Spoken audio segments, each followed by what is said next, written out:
ASEAN.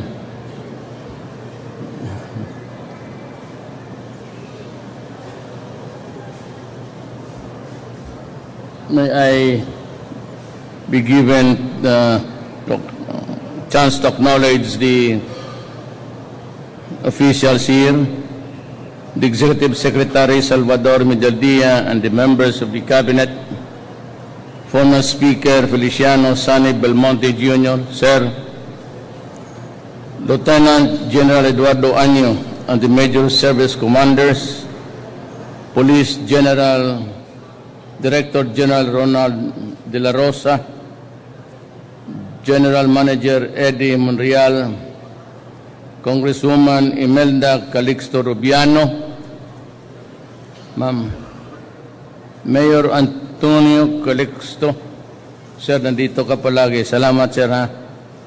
Fellow workers in government, by beloved countrymen. Let me just, before I read the speech prepared, hindi naman talaga ito akin, I'm getting tired actually.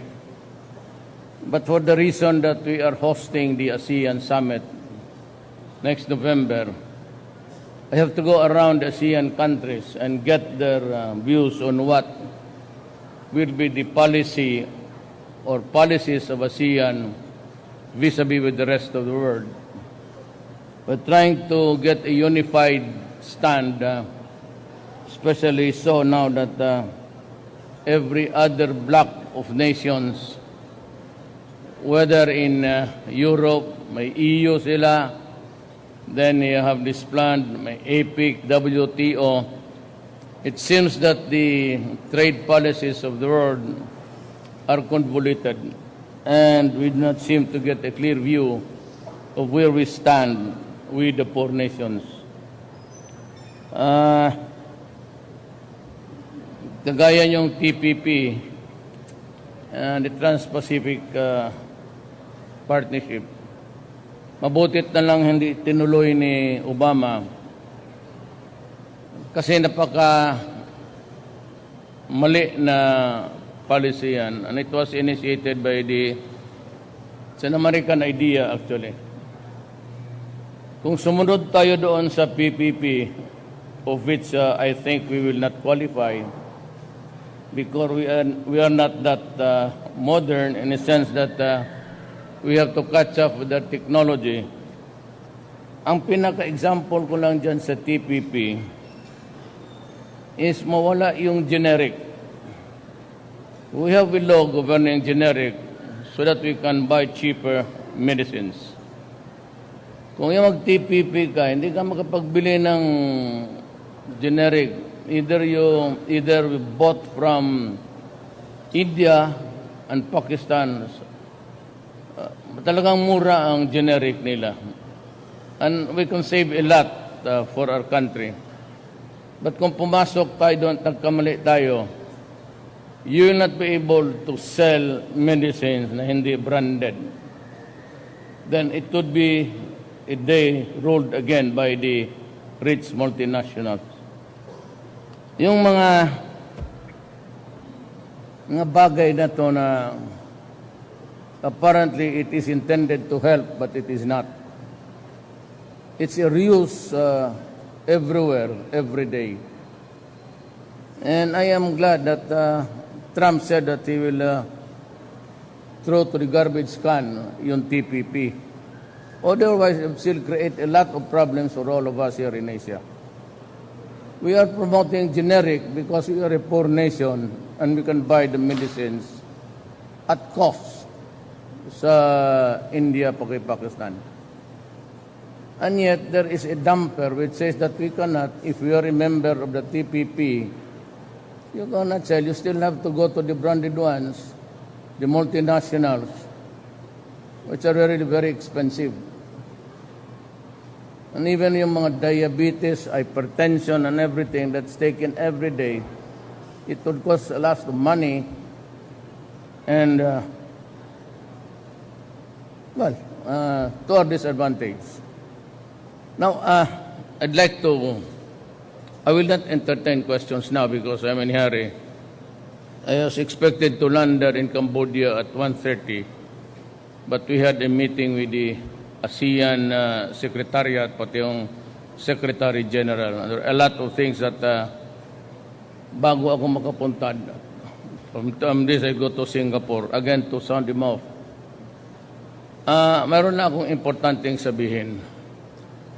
Si Andrea Domingo sa PAGCOR, nagbigay siya, sir, ng 5 billion. So right there and then, sabi ko kay DSWD na ibigay ko itong 1 billion for all of the Filipinos now, today, to buy the medicines. Yung lahat ng Pilipino may hawak-hawak ng resita, from the PGH to mga government hospitals. At saka yung pribado na may mga medisina kayo hawak-hawak, mga reseta, tawag nga sa ating lingwahe, to go to the nearest DSWD and you can ask for your medicines there. It's 1 billion I released the other day. Ngayon, yun namang mga may advice to itong tinamaan ng droga.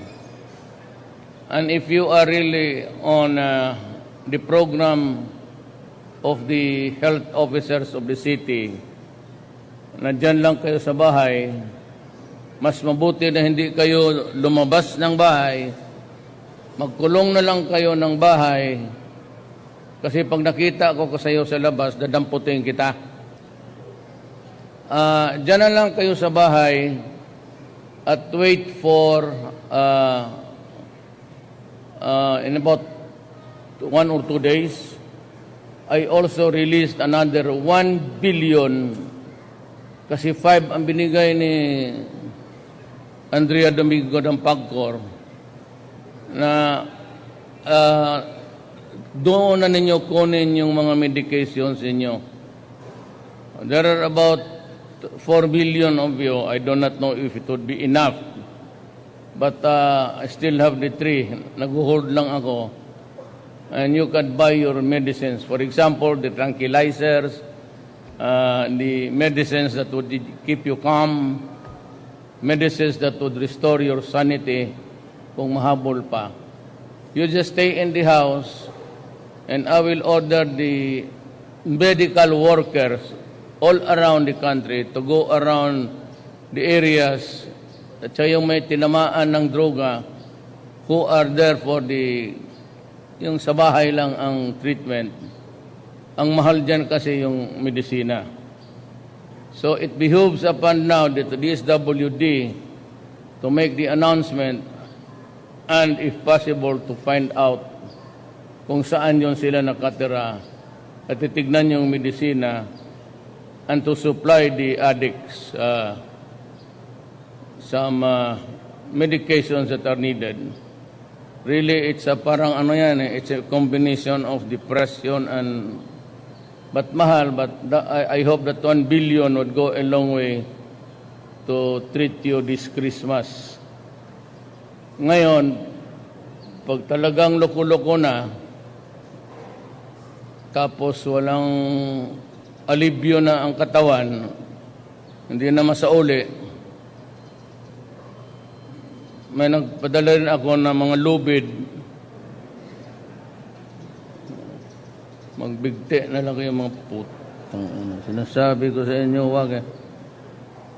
I leave today for the state visits to the Kingdom of Cambodia and the Republic of Singapore. These state visits will reaffirm our relations with our close neighbors in Southeast Asia and seek to further strengthen our engagement with our brothers in the Association of Southeast Asian Nations, or ASEANs.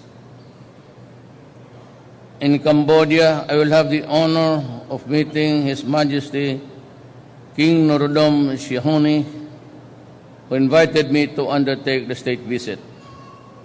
The ties between His Majesty's family, anak ito ni nguro din si Hanok, pati yung maganda ang nanay nito. During her time, the ties between his family and the family of the Philippines run long and deep. It is a strong foundation for true friendships that must be renewed.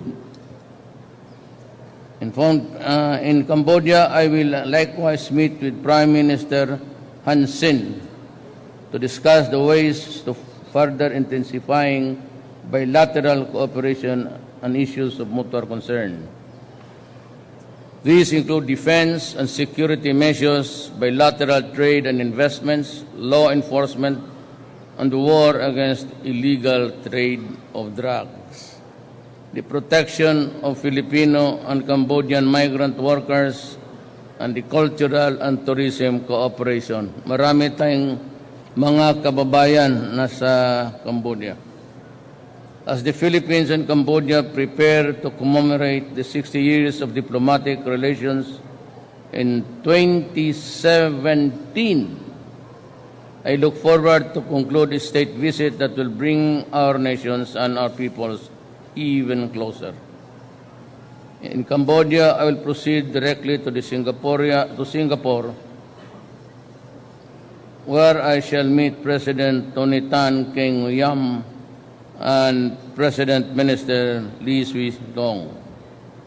Singapore and the Philippines are exceptional, but there are issues of mutual concern we can work on and with the areas with room of significant growth. With growth of an area of focus, both governments need to ensure a safe and secure environment for businesses to thrive. I will also discuss further increasing the levels of two-way trade and investments in Singapore as I seek to strengthen defense and security cooperation to address traditional and emerging threats that undermine progress. Alam mo, in Sulu now, there's a group there, extremist, maybe ISIS, which is led by a Singaporean. And merong mga Malaysians, pati Indonesians, and Filipinos. And you'd be surprised that Singaporean is a nation, a very, very strict criminal laws, and yet they're able to nurture a cell there of terrorists. Countering terrorism, violent extremism, and the radicalization will be the key areas of discussion, as well as the war on illegal drugs. In both state visits, I shall meet with key business leaders to identify mutually beneficial areas of partnership in order to enhance bilateral trade and investment. With ASEAN integration, it is important that we harness the economic strengths and complementaries in our region to sustain growth beneficial to all. These introductory visits of mine are vital in the lead-up to the Philippine chairmanship of ASEAN in 2017. This leadership role requires that we listen to all ASEAN brothers in order to build a common action agenda that will strengthen Southeast Asia for the benefits of its citizens. As always, I will devote time to meet Filipino community, our countrymen who work hard and sacrifice a lot will always have my ready ear and earnest attention. As the year 2016 grows to a close, I am humbled by the opportunities given me as a president to advance and protect our national interests. I shall be singular in my resolve to uphold our independent foreign policy that serves our nation and our people. Daghang salamat.